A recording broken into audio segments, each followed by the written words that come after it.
Donovan here. Today is a beautiful day, but it's actually really cold. Today I'm going to show you how to grow bell peppers.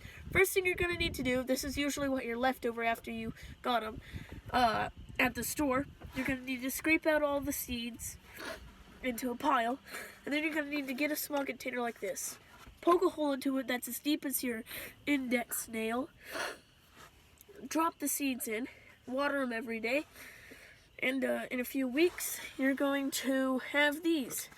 The only downside to this is that it takes forever to grow bell peppers. I grew some right here.